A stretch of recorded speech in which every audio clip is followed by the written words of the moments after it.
Hi friends, welcome to green cross AGRICET academy. నేను మీ విజయ్ కుమార్. ఈరోజు మనం ఒక లెక్చర్ చెప్పుకుందాం. డిప్లొమా ఇన్ అగ్రికల్చర్ కోర్సుకు సంబంధించి ఫైనల్ సెమిస్టర్లో ఉండేటువంటి 241 ఎకనామిక్స్ ఏదైతే ఉందో దానికి సంబంధించి ఒక లెక్చర్ నేను చెప్తాను. కోఆపరేషన్, సహకారము అనేటువంటి ఒక లెక్చర్ మనం చెప్పుకుందాం. సో అంటే మిగతా లెక్చర్స్ అన్నీ ఉన్నాయి. కొన్ని వీడియోస్ ఇంతకుముందు నేను చేసి మన గ్రీన్ క్రాస్ ట్యుటోరియల్స్లో నేను అప్లోడ్ చేయడం జరిగింది. కొన్ని వీడియోసే చేశాను. సో ఇక్కడి నుంచి మిగిలినటువంటి సబ్జెక్ట్ ఏదైతే ఉందో దానికి సంబంధించినటువంటి వీడియోస్ అన్నీ కూడా చేయడానికి ప్రయత్నం చేస్తాను. ఈరోజు లెక్చర్లో మనం ఏం చూద్దామంటే కోఆపరేషన్, సహకారము, దీనికి సంబంధించినటువంటి లెక్చర్ ఏదైతే ఉందో దాని గురించి మనం డిస్కషన్ చేద్దాం. మెటీరియల్ ఏదైతే మన మెటీరియల్ మీ దగ్గర పెట్టుకోండి. దాంట్లో నుంచే నేను చూసి నేను చెప్తున్నాను అనమాట. 241 మెటీరియల్లో సహకారము, కోఆపరేషన్ అనేటువంటి లెక్చర్ని ఒకసారి మీరు చూడండి. ఇక్కడ మీనింగ్ ఇచ్చారు. స్టార్టింగ్లోనే మనకి ఏంటంటే సహకారము అంటే ఏంటనేది ఒక మీనింగ్ ఇచ్చారనమాట. ఒక లక్ష్యాన్ని సాధించడానికి అందరూ కలిసి పనిచేయడాన్ని ఏమంటారంటే సహకారము అని అంటారు. సో ఏదైనా ఒక పని చేయాలంటే మనం అందరూ కలిసి ఆ లక్ష్యాన్ని సాధించుకోవాలి అని అంటే అందరూ కలిసి పనిచేస్తే ఆ పని మనం మరింత సులువుగా చేయొచ్చు. అదే ఒకరొకరు చేసేదానికంటే అందరూ కలిసి చేస్తే సులువుగా చేయొచ్చని ఈ సహకారం అనేది చెప్తుందన్నమాట. సో దానికి ఒక నిర్వచనాన్ని కూడా ఇచ్చారనమాట. కోఆపరేటివ్ ప్లానింగ్ కమిటీ నిర్వచనం ప్రకారం సహకార సంస్థల్లో సభ్యులందరూ స్వచ్ఛందంగా కలిసిమెలిసి వారి వారి లక్ష్యాలను సాధించుకుంటారు. సో ఎవరైతే ఉన్నారో సహకార సంస్థల్లో ఎవరైతే ఉన్నారో ఆ సభ్యులందరూ కూడా స్వచ్ఛందంగా, దానికి బలవంతం ఏమి ఉండదన్నమాట, బలవంతం లేకుండా స్వచ్ఛందంగా కలిసిమెలిసి వారి వారి లక్ష్యాలన్నింటినీ కూడా సాధించుకోవడాన్ని ఏమంటున్నారంటే సహకారం అని చెప్పి చెప్తున్నారనమాట. ఇక్కడ ఒక మన శాస్త్రవేత్త పేరుంది, సర్ హ్యూరెస్ ప్లంకెట్. ఈయన ఒక నిర్వచనాన్ని ఇవ్వడం జరిగింది. అదేంటంటే సహకారం అంటే ఒక సంస్థ ఆధారంగా స్వయం సహాయం చేసుకోవడం. ఒక సంస్థ దాని ఆధారంగా ఏంటంటే స్వయం సహాయం అన్నమాట. దాన్నే మనం ఏమంటామంటే సెల్ఫ్ హెల్ప్ అని అంటాం.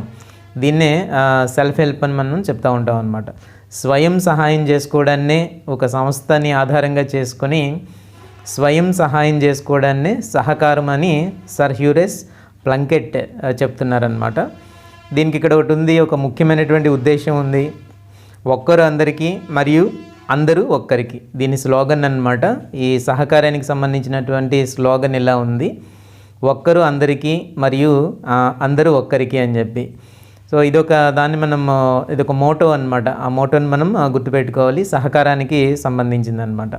So cooperation in self help made effective by organization అని చెప్పి సర్ హ్యూరెస్ ప్లంకెట్ చెప్పడం జరిగిందనమాట. సో దీనికి ఒక స్లోగన్ మనకి ఏమి ఇచ్చారని అంటే ఒక్కరు అందరికీ మరియు అందరూ ఒక్కరికి. ఇది జాగ్రత్తగా గుర్తుపెట్టుకోండి. సో దీంట్లో మనకి ఇది అప్పుడప్పుడు మనకి ఎగ్జామినేషన్స్లో మనకి దీని గురించి ఇవ్వడం అనేది జరుగుతుందన్నమాట. అలాగే సహకారం యొక్క ముఖ్య సూత్రాలను మనం ఇప్పుడు ఒకసారి చూద్దాం అనమాట. సహకారం యొక్క ముఖ్య సూత్రాలు కనుక మనం చూసేటట్టయితే దీంట్లో మనకి 10 ముఖ్యమైనటువంటి సూత్రాలు ఇక్కడ ఇవ్వడం అనేది జరిగింది. 10 ముఖ్యమైనటువంటి సూత్రాలు ఉన్నాయన్నమాట. సో ఈ 10 ముఖ్యమైన సూత్రాలు వరుసగా 1 by 1 ఒకదాని తర్వాత ఒకటి మనం చూసుకుంటూ వెళ్దాం. సో దీంట్లో ముందుగా మనం చూసేటట్టయితే principle of open and voluntary association అని ఉందన్నమాట. Principle of open and voluntary association, దీంట్లో నేను చూసి చెప్తాను. ఈ సూత్రం ప్రకారం ఏంటంటే కులము, మతము, పొలిటికల్ ఆంక్షలు ఏవీ లేకుండా ఎవరైనా సహకార సంస్థలో సభ్యులుగా చేరవచ్చు. ఇది ఓపెన్ అండ్ వాలంటరీ అసోసియేషన్, ఇదొక సూత్రము. దాని ప్రకారం ఏంటంటే దీంట్లో కులాన్ని కానీ, మతాన్ని కానీ, లేకపోతే రాజకీయపరమైనటువంటి ఆంక్షలు ఏమీ లేకుండా ఎవరైనా సరే ఈ సహకార సంస్థలో సభ్యులుగా చేరొచ్చు అనమాట. ఏ ఒక్కరి మీద ఎలాంటి ఒత్తిడి లేకుండా వారు స్వచ్ఛందంగా, ఎవరో బలవంతం చేస్తేనో లేకపోతే తప్పనిసరి పరిస్థితుల్లోనో అలా కాదు, ఎవరైనా సరే దీంట్లో సభ్యులుగా చేరొచ్చు. అలాగే వారు ఎప్పటికీ సభ్యులుగా కొనసాగాలి అనేటువంటి ఆంక్ష కూడా లేదు. అంటే దాని అర్థం ఏంటి, ఎప్పుడైనా అవసరమైనప్పుడు దానిలో నుంచి బయటికి వెళ్ళిపోవాలి అనుకుంటే వెళ్ళిపోవచ్చు అనమాట. సో దీన్నే మనకి ఇక్కడ చెప్తున్నారు. ఈ సూత్రాన్ని మనకి ఏమంటారంటే principle of open and voluntary association. ఇది మొదటి సూత్రం, దీనికి సంబంధించిన సూత్రం. సహకారం యొక్క ముఖ్య సూత్రాల్లో మొట్టమొదటి సూత్రం ఇది. రెండో సూత్రం చూద్దాం, ప్రిన్సిపల్ ఆఫ్ డెమోక్రటిక్ ఆర్గనైజేషన్. ఇది రెండవ సూత్రం అన్నమాట. డెమోక్రసీ అంటే ఏంటి? ప్రజాస్వామ్యం. అని మనకి ఎలాగో తెలిసిందే. సో ఈ సూత్రాన్ని ఆధారంగా మన సహకార సంస్థలకు సంబంధించి ఎలాగ చెప్పారో ఒకసారి చూద్దాం. ఈ సూత్రాన్ని బట్టి సహకార సంస్థలు ఏర్పాటు కాబట్టి ప్రస్తుతానికి నిర్వహించబడుతూ ఉన్నాయి. ఈ సూత్రం ప్రకారం ఏంటంటే ప్రతి సభ్యునికి కూడా ఒక ఓటు హక్కు ఉంటుంది. అంటే అది ఏంటి, అతను పరిస్థితి ఏంటి, దానికి సంబంధించి అతను ఎక్కువ డబ్బులు ఉన్నవాడా, డబ్బులు లేనివాడా, ఇలాంటివేమీ అక్కడ లెక్కలోకి తీసుకోబడవు. సో డెమోక్రసీలో ఎప్పుడు కూడా ఏంటంటే వ్యక్తికి ప్రాధాన్యత అనేది ఉంటుందన్నమాట. సో దీంట్లో కూడా అలాగే తాను సంస్థ యందు ఎంత సొమ్ము పెట్టి ఉన్నప్పటికీ కూడా ఒక వ్యక్తికి ఒక ఓటు అనేది ఉంటుంది. ఇది డెమోక్రసీ యొక్క మూల సూత్రం. సో డెమోక్రసీ సూత్రం ఆధారంగా ఎన్నుకోబడినటువంటి సహకార సంస్థ బోర్డు సభ్యులందరూ కూడా, సో ఇంకొకటి ఏంటంటే, సో ఒక వ్యక్తికి ఒక ఓటు హక్కు ఉంటుంది. అతను ఎలాంటి వాడైనా ఎటువంటి వాడైనా సరే, ఎందుకంటే ప్రజాస్వామ్యంలో వ్యక్తికి ప్రాధాన్యత అనేది ఉంటుంది కాబట్టి. అలాగే ప్రజాస్వామ్యబద్ధంగా ఎన్నుకోబడినటువంటి బోర్డు ఏదైతే ఉంటుందో ఆ బోర్డు ఏం చేస్తుందంటే ప్రభుత్వం ఏర్పాటు చేసినటువంటి చట్టాలు ఆ నిబంధనల ప్రకారం పనిచేయాలి. ఇది ఈ సూత్రం అన్నమాట. సో రెండో సూత్రం ఏంటంటే ప్రిన్సిపల్ ఆఫ్ డెమోక్రటిక్ ఆర్గనైజేషన్. ఇది రెండవ సూత్రం. మూడోది ఏంటంటే ప్రిన్సిపల్ ఆఫ్ సర్వీస్ అనేది. దీంట్లో మనం చూస్తే ఏంటంటే సహకార సంస్థల యొక్క లక్ష్యము సభ్యుల అవసరాలను తీర్చడం. ఇది మనకి బిట్లకు కూడా రావచ్చు అనమాట. సహకార సంస్థల యొక్క లక్ష్యము అని ఇచ్చి ABCD అలా ఇవ్వచ్చు అనమాట. దాంట్లో కూడా ఇది పెట్టవచ్చు. ఏంటది? సభ్యుల అవసరాలు తీర్చడం. సభ్యుల అవసరాలు తీర్చడం లాభాపేక్ష కాదు, అనగా సభ్యులందరి అవసరాలు తీర్చే సేవలో సంస్థ ఉంటుంది. సో దీంట్లో మనకి ఏంటంటే సర్వీస్ అన్నమాట. సో సంస్థ యొక్క లక్ష్యం సభ్యుల అవసరాలను తీర్చడం. సో లాభాపేక్షతో కాకుండా సభ్యుల యొక్క అవసరాలు అనేటువంటి వాటిని తీర్చాలి. సంస్థ అనేది ఒకటి ఏర్పాటు చేసిన తర్వాత దాంట్లో ఉండేటువంటి ఎవరైతే సభ్యులు ఉంటారో వాళ్ళ తాలూకు అవసరాలు తీర్చడం అనే దాన్ని ఏ సూత్రం కింద మనకి చెప్తున్నారని అంటే ప్రిన్సిపల్ ఆఫ్ సర్వీస్ అని చెప్తున్నాం అన్నమాట. సో అనగా సభ్యులందరి అవసరాలను తీర్చే సేవలో సంస్థ ఉంటుంది. నాలుగవ సూత్రం ఏంటంటే principle of self help and mutual help అన్నమాట. ఇది నాలుగవ సూత్రం. సో సెల్ఫ్ హెల్ప్ అంటే వ్యక్తిగతంగా ఎవరికి వాళ్ళు సహాయం చేసుకోవడం, మ్యూచువల్ హెల్ప్ ఉన్నటువంటి సభ్యులు ఎవరైతే ఉంటారో వాళ్ళు ఒకరికి ఒకరు హెల్ప్ చేసుకోవడం, స్వయంగా హెల్ప్ చేసుకోవడాన్ని సెల్ఫ్ హెల్ప్ అని చెప్తున్నాము. దాంతోపాటు ఏంటంటే అందులో ఉండేటువంటి సభ్యులు ఎవరైతే ఉంటారో ఒకరికి ఒకరు హెల్ప్ చేసుకోవడం అనమాట. దాని గురించి ఒకసారి మనం చూద్దాం. మామూలుగా సంస్థ యొక్క ఆర్థిక వనరులు సభ్యుల చందాల ద్వారా సమకూరుతుంది. సో ఒక సంస్థను ఏర్పాటు చేసిన తర్వాత సభ్యత్వ రుసుము అనేది ఉంటుంది. సో ఈ విధంగా కొంత ఆదాయం అనేది అలాగా ఆదాయపు వనరులు అనేవి అలా సమకూర్చుకుంటూ ఉంటారు. సభ్యత్వ రుసుము ఉంటుంది అలా. కానీ సభ్యులందరూ అంతగా ఆర్థిక స్తోమత లేని వారు కనుక వారి యొక్క ఆర్థిక అవసరాలు తీర్చడానికి సంస్థ వేరొక సంస్థ నుంచి తక్కువ వడ్డీకి తీసుకొచ్చి తన సభ్యుల యొక్క అవసరాలు తీర్చవచ్చు. ఇదొకటి అన్నమాట. సో మనం ఒక సంస్థ ఏర్పాటు చేసుకున్నాం, దాంట్లో సభ్యులందరూ ఉన్నారు, కానీ దానికి వచ్చేటటువంటి ఆదాయం సభ్యుల తాలూకు అవసరాలను మనం తీర్చడానికి సరిపోవట్లేదు. అటువంటప్పుడు ఏం చేస్తుందంటే సంస్థ ఇతర సంస్థ లేకపోతే వేరే ఇతర సంస్థ దగ్గరికి కానీ ప్రభుత్వం దగ్గరికి కానీ వెళ్ళి అక్కడి నుంచి అప్పు తీసుకొచ్చి, అది కూడా తక్కువ వడ్డీకి, ఎందుకంటే మళ్ళీ సభ్యులు తిరిగి కట్టే విధంగా ఉండాలి. ఇందులో ఉన్నటువంటి వాళ్ళే పేదవాళ్ళు అయినప్పుడు సో మళ్ళీ వాళ్ళు తిరిగి చెల్లించగలిగేటువంటి శక్తి ఉండాలి. కాబట్టి తక్కువ వడ్డీకి రుణాలు తీసుకొచ్చి తన గ్రూప్ ఏదైతే ఉంటుందో ఆ సంస్థలో ఉండేటువంటి మెంబర్స్ అందరికీ కూడా లోన్స్ ఇచ్చే ఏర్పాట్లు చేస్తుందన్నమాట. దీన్నే సభ్యులు స్వయం సహాయం చేసుకోవడం మరియు ఒక సంస్థ మరి ఒక సంస్థను ఆదుకోవడం, మ్యూచువల్ హెల్ప్ అని అంటాం అన్నమాట. సో ఒక సంస్థలో ఉండేటువంటి వాళ్ళు ఒకరికొకరు సహాయం చేసుకోవడం, అలాగే సంస్థల మధ్య సహాయం చేసుకోవడం, ఒక సంస్థ మరొక సంస్థకి సహాయం చేయడం, ఇది కూడా అన్నమాట. దీన్నే మ్యూచువల్ హెల్ప్ అని అన్నాం. ఇదన్నమాట పరిస్థితి. సెల్ఫ్ హెల్ప్ ఒకటి, సభ్యులు ఒకరికొకరు హెల్ప్ చేసుకోవడం, అలాగే ఒక సంస్థ మరొక సంస్థకు హెల్ప్ చేయడం, దీన్ని మ్యూచువల్ హెల్ప్ అన్నాం. ఇది నాలుగవ ప్రిన్సిపల్ అన్నమాట. Principle of self help and mutual help అని దీన్ని అంటున్నాం అన్నమాట. ఇది ముఖ్యం. తర్వాత ఐదోది చూద్దాం. దీంట్లో ఏంటంటే principle of distribution of profits and surpluses. దీంట్లో మనం చూసేటట్టయితే సహకార సంస్థలు లాభార్జన ధ్యేయంగా ఉండరాదు. ఒక సహకార సంస్థను ఏర్పాటు చేసామంటే దాని లాభాలు గడించాలనేటువంటి ఉద్దేశంతో మనం ఏర్పాటు చేయకూడదు. అక్కడ ఉండేటువంటి సభ్యుల యొక్క అవసరాలన్నీ తీర్చే విధంగా అది ఉండాలి తప్ప లాభాలు గడించాలనేటువంటి ఉద్దేశంతో మాత్రం సంస్థని ఏర్పాటు చేయకూడదు. అది సంస్థ యొక్క ఉద్దేశం కూడా అయి ఉండకూడదు. సంస్థలు అత్యల్ప లాభాలతో చక్కగా పనిచేయాలి. సో ఏదైనా ఒక సంస్థ చక్కగా పనిచేస్తుంది అనేటువంటి పేరు దానికి రావాలి అని అంటే ఏంటంటే అది తక్కువ అత్యల్ప లాభాలతో ఉండాలి, కానీ సంస్థలో ఉండేటువంటి సభ్యులందరికీ అది ఒక మేలు చేసే విధంగా ఉండాలన్నమాట. అందరికీ సహాయకారిగా ఉంటూ ఉండాలి. సంస్థ నడవాలి కాబట్టి దానికి సంబంధించినటువంటి లాభాలు అత్యధిక లాభాల వైపు కాకుండా అత్యల్ప లాభాలతో ఆ సంస్థని నడిపే విధంగా ఉంటే అది మంచి సంస్థగా మనం చెప్పుకోవచ్చు. సంస్థ తన ఆర్జించినటువంటి లాభాల్లో 25% రిజర్వ్ ఫండ్గా ఇది ఒక బిట్లాగా రావచ్చు మనకి. కాబట్టి సంస్థ తాలూకు లాభాల్లో ఎంత శాతాన్ని రిజర్వ్ ఫండ్గా ఉంచుకోవచ్చు అని అంటే 25% అనమాట. నుంచి మిగిలిన దాన్ని సభ్యులందరూ వారి వారి మూలధన షేర్లకు అనుగుణంగా పంచాలి.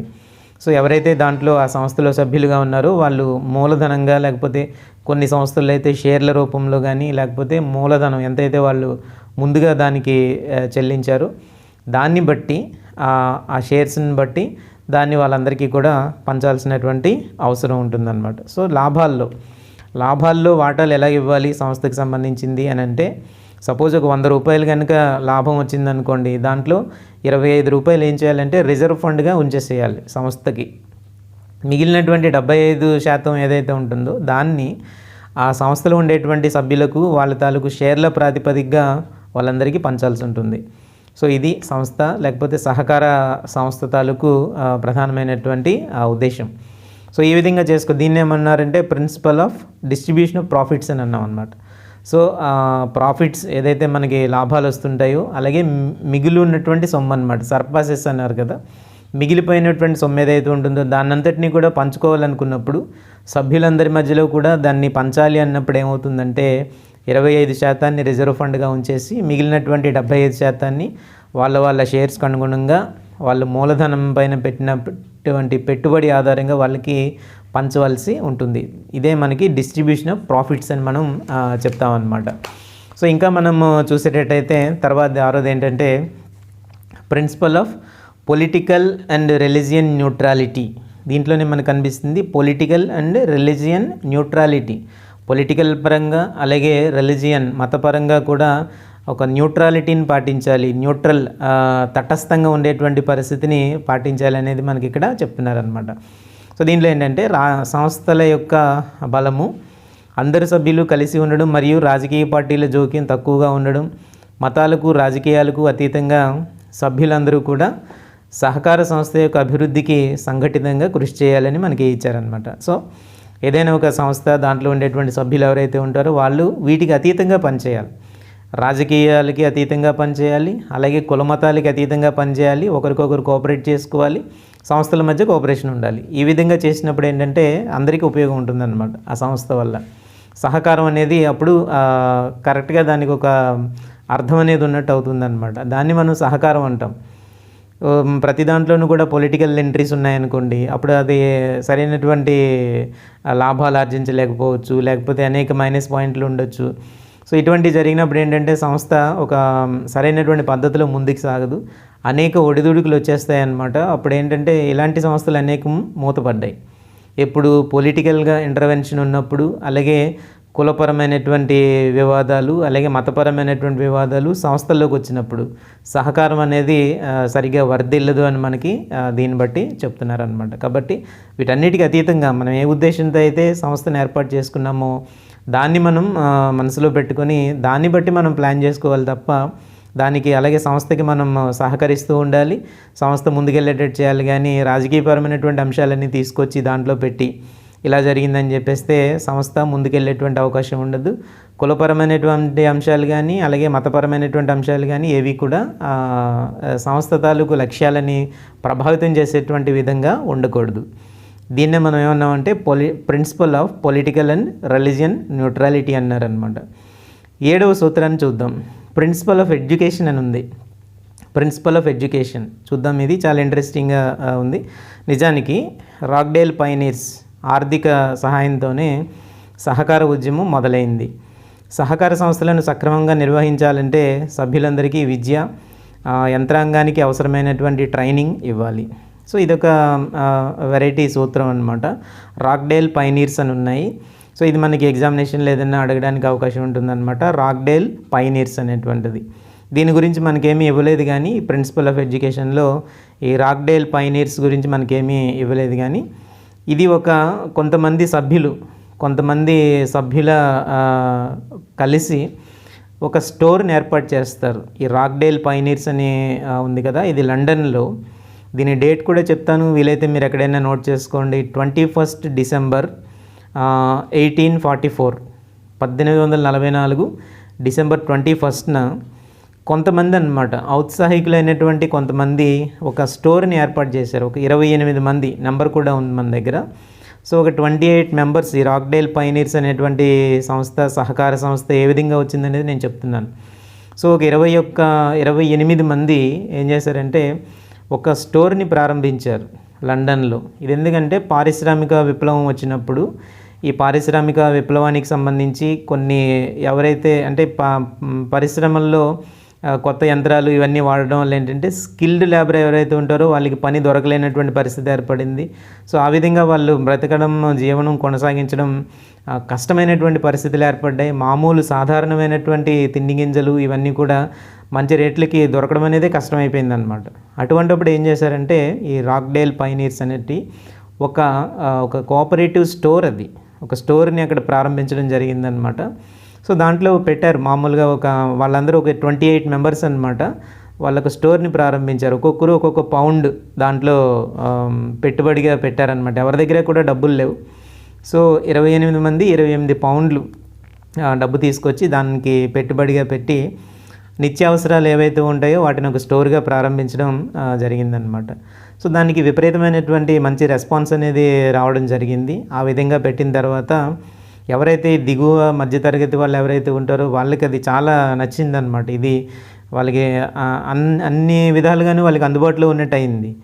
సో వెంటనే దాన్ని ఆదర్శంగా తీసుకుని ఇలాగ కొంతమంది కలిస్తే మనం ఏదైనా చేయొచ్చు అనేటువంటి ఒక ఉద్దేశంతో బ్రిటిష్ గవర్నమెంట్లో దాదాపు అటువంటివి 1000 అంటే 1000 స్టోర్లు ప్రారంభించారని మనకి చరిత్ర చెప్తుందన్నమాట. సో దీన్నంతటిని ఎలాగ చెప్తున్నారు, అందరూ ఎవరో ఒకరు చేసింది కాదు, అది కొంతమంది కలిసి చేసినటువంటిది అనమాట. దీన్నే మనం ఏమంటున్నామంటే సహకారం అంటున్నాం. ఒకరికొకరు కోఆపరేట్ చేసుకుని ఆ 28 మెంబర్స్ మొట్టమొదట స్టార్ట్ చేసిన వాళ్ళు ఎవరంటే 28 మెంబర్స్ మామూలు అనుకున్నారంటే ఒక గ్రూప్.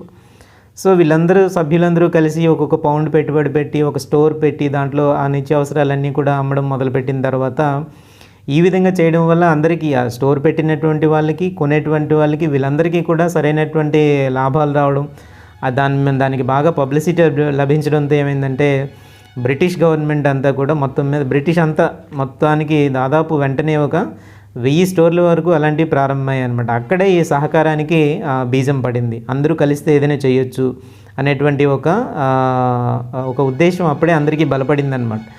ఎవరో ఇండివిజువల్గా చేసేది కాదు, అందరూ కలిసి చేస్తే కనుక మనం డెవలప్ అవ్వడం అంత కష్టమేం కాదు.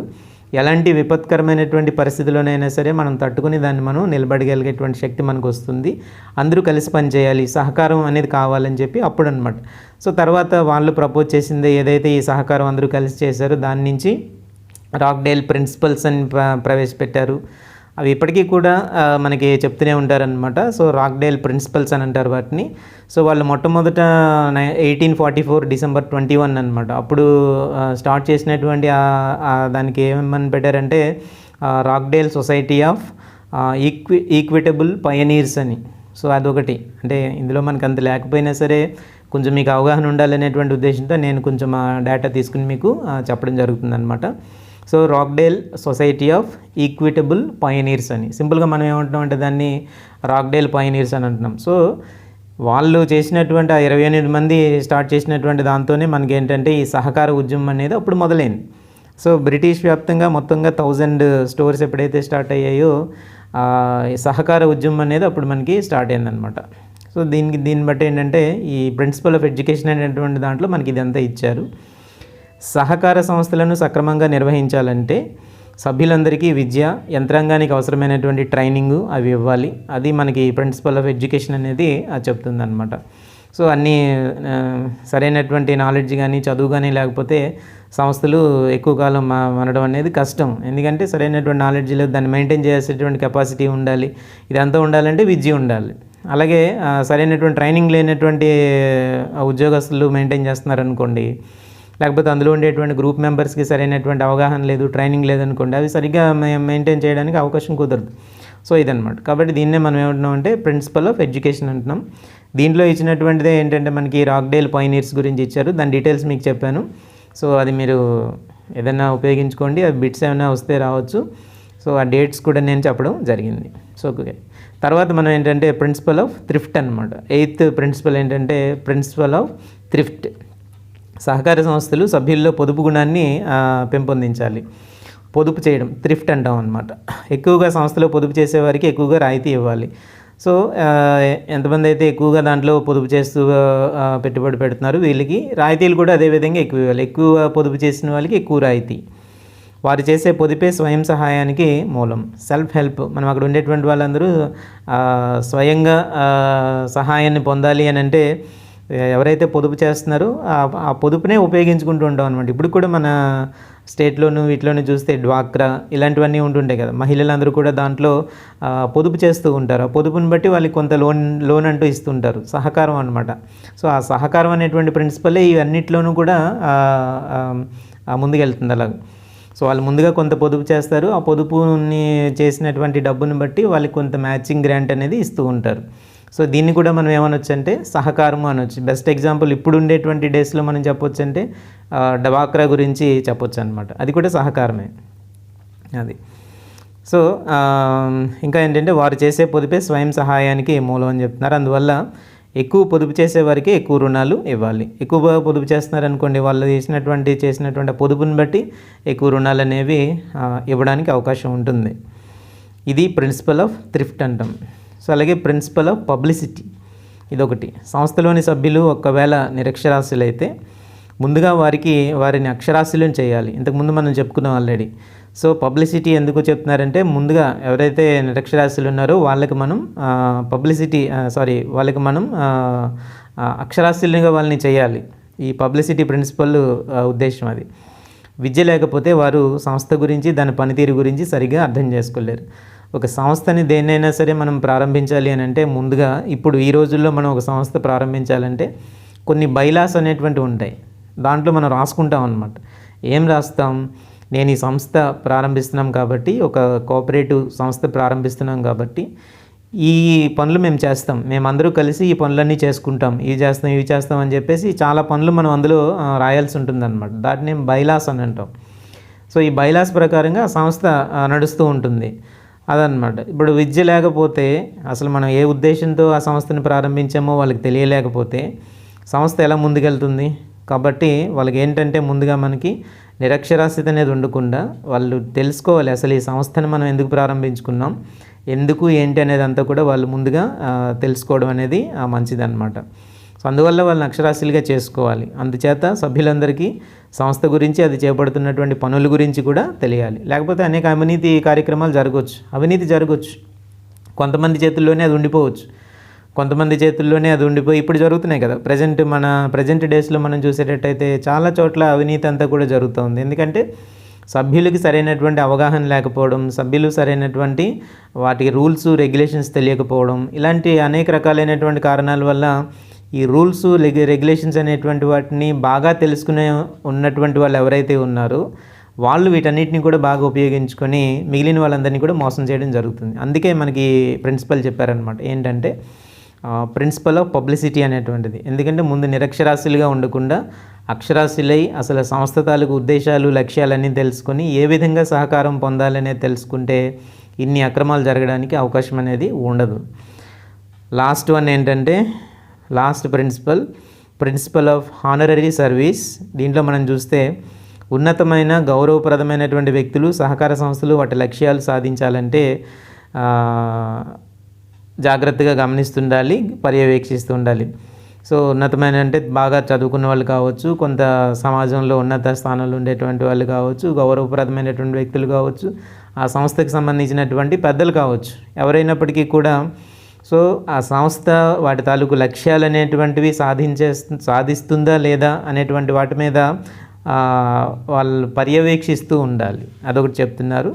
ఇప్పుడు చాలా సహకార సంస్థలు జీతాలు చెల్లించి సెక్రటరీల ద్వారా సంస్థలు నడుపుతున్నాయి. సో ఎవరో ఉద్యోగస్తులను పెట్టేసి వాటి ద్వారానే వాళ్ళు ఇప్పుడు సంస్థల్ని నడపడం అనేది జరుగుతుంది. కానీ పేదవారితో ఏర్పడిన సహకార సంస్థలు జీతం ఇచ్చి ఒక సెక్రటరీని నియమించుకోలేవు. సో బాగా పేదలతో ఏర్పడినటువంటి సంస్థ ఏదైనా ఉందనుకోండి, అలా ఉద్యోగస్తులను పెట్టుకోలేవు, చేయలేవు. ఒక స్టాఫ్ ఉండే అవకాశాలు లేనప్పుడు, అంటే వాటి ఆర్థిక వనరులు అంతగా లేనప్పుడు ఏం చేస్తారు? మరి అలాంటప్పుడు ఏంటంటే స్వచ్ఛందంగా పనిచేయడానికి ముందుకు వచ్చే ఉన్నతమైన గౌరవప్రదమైనటువంటి వ్యక్తులు ఎవరైతే ఉంటారో వారి సహాయాలు, వారి సహకారాన్ని ఉపయోగించుకోవాలని ఇది చెప్తుందన్నమాట. So principle of honorary service. So అన్ని సొసైటీలు, సంస్థలకి అన్ని నిధులన్నీ ఉండకపోవచ్చు. కొంతమంది ఏంటంటే బాగా నడుస్తున్నటువంటి సంస్థలు, సహకార సంస్థలన్నీ కూడా ఉద్యోగస్తులు నియమించుకుని ఆ కార్యకలాపాలన్నీ కూడా జరుపుకుంటున్నాయి. డబ్బులు లేనటువంటి సంస్థలు, దాని ఆదాయ వనరులు తక్కువగా ఉండేటువంటివి ఏం చేయాలి? ఎవరైతే పెద్దలు ఉంటారో, ఎవరైతే హానరరీ సర్వీస్ స్వచ్ఛందంగా సేవ చేయడానికి ముందుకు వస్తారో వాళ్ళ తాలూకు సర్వీసులు ఉపయోగించుకొని ఆ పనులన్నీ కూడా సెక్రటరీ ఎవరైతే లేకపోతే అందులో ఉండేటువంటి కార్యకలాపాలన్నింటినీ కూడా నిర్వహించుకోవాలి అని మనకి ఈ సూత్రం అనేది చెప్తుందన్నమాట. Principle of honorary service. సమాజంలో వెళ్ళేటువంటి వారు చాలామంది ఉంటారనమాట. ఏదైనా సేవా కార్యక్రమాలు చేయడానికి ముందుకు వచ్చేటువంటి వాళ్ళు చాలామంది ఉంటారు. అటువంటి వారి సహాయాన్ని, సహకారాన్ని పొందాలి అని చెప్తుంది ప్రిన్సిపల్ ఆఫ్ హానరరీ సర్వీస్ అన్నమాట. ఇదొకటి. సో ఇవి మనకి ఉండేటువంటి 10 రకాలైనటువంటి ముఖ్యమైనటువంటి సూత్రాలు, సహకారానికి సంబంధించినటువంటి ముఖ్యమైనటువంటి సూత్రాలు ఇవన్నమాట.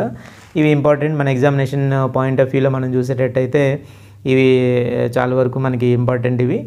ఈ సూత్రాలు అడుగుతూ ఉంటారనమాట. ఈ సూత్రం ఏంటి, దేనికి సంబంధించింది, ఇలా మనకు అడగడానికి ఎక్కువ అవకాశాలు ఉన్నాయి. సో సహకారము అని అంటే ఒక మీనింగ్స్ మళ్ళీ నేను ఒకసారి చెప్తాను. ఒక లక్ష్యాన్ని సాధించడానికి అందరూ కలిసి పనిచేయడాన్ని ఏమంటామంటే సహకారం అని అంటాం. ఇది బాగా గుర్తుపెట్టుకోండి. సహకార సంస్థల్లో సభ్యులందరూ కూడా స్వచ్ఛందంగా కలిసిమెలిసి వారి లక్ష్యాలని సాధించుకుంటారని మనకి చెప్తున్నారు. సో అలాగే దాంతోపాటు ఏంటంటే ప్లంకెట్ కూడా మనకి చెప్పడం జరిగింది. ఒక సంస్థని ఆధారంగా చేసుకుని దాన్ని బట్టి స్వయం సహకారం చేసుకోవడాన్ని ఏమంటున్నామంటే సహకారం అని సర్ హ్యూరెస్ ప్లంకెట్ మనకి చెప్పడం జరిగింది. సహకారం యొక్క ముఖ్య ఉద్దేశం ఇది చాలా సందర్భాల్లో మనకి పార్ట్ ఏలో ఇస్తున్నారనమాట. సో ఈ పార్ట్ ఏ పరీక్షల్లో ఇది చాలాసార్లు ఇచ్చారు. ఒక్కరు అందరికీ మరియు అందరూ ఒక్కరికి. ఇదే సహకారం తాలూకు ముఖ్యమైనటువంటి ప్రిన్సిపల్ అనమాట. సో మనకి దీనికి సంబంధించి DA 241కి సంబంధించినటువంటి ఇతర లెక్చర్స్ కూడా నేను త్వరలో అప్లోడ్ చేయడానికి ప్రయత్నిస్తుంటాను. మన గ్రీన్ క్రాస్ ట్యుటోరియల్స్ యూట్యూబ్ ఛానల్ని సబ్స్క్రైబ్ చేసుకోండి. అలాగే దాని పక్కనే ఉండేటువంటి బెల్ ఐకన్ కనుక మీరు ప్రెస్ చేస్తే మన వీడియోస్ అన్నీ కూడా దాంట్లో అందుబాటులో ఉంటాయి. దాదాపు ఇప్పటికే మనం 850 వీడియోల కంటే పైనే అందులో అప్లోడ్ చేయడం జరిగింది. త్వరలోనే 1000 వీడియోస్ నేను అప్లోడ్ చేసేస్తాను. సో మనకు ఉండేటువంటి సబ్జెక్ట్ అంతా కూడా అలాగ వీడియోల రూపంలో ఉండాలనేది నా ఉద్దేశం అనమాట. సో ఎడిటింగ్ చేయడానికి నాకు సమయం ఉండదు కాబట్టి నేరుగానే వాటన్నిటిని కూడా అందులో ఎడిట్ చేయకుండానే అప్లోడ్ చేయడం జరుగుతుంది. గమనించండి. కొంచెం క్వాలిటీ తక్కువగా ఉన్నప్పటికీ కూడా దాంట్లో అసలు కంటెంట్ ఉండాలనేది మన మెయిన్ ఉద్దేశం కాబట్టి నేను ఆ విధంగా వాటిని అప్లోడ్ చేయడానికి ప్రయత్నం చేస్తున్నాను. ప్రజెంట్ ఇక్కడ సాలూరు నుంచి విజయ్ కుమార్ అగ్రిసెట్ ఇన్స్టిట్యూట్ ఎక్కడైతే ఉందో అక్కడి నుంచి ఈ వీడియో నేను రికార్డ్ చేయడం జరుగుతుంది. మరిన్ని వీడియోలు 241కి సంబంధించినటువంటి వీడియోలు అప్లోడ్ చేస్తూ ఉంటాను. చూస్తూ ఉండండి. Thank you very much. నేను మీ Vijay Kumar. Thank you very much.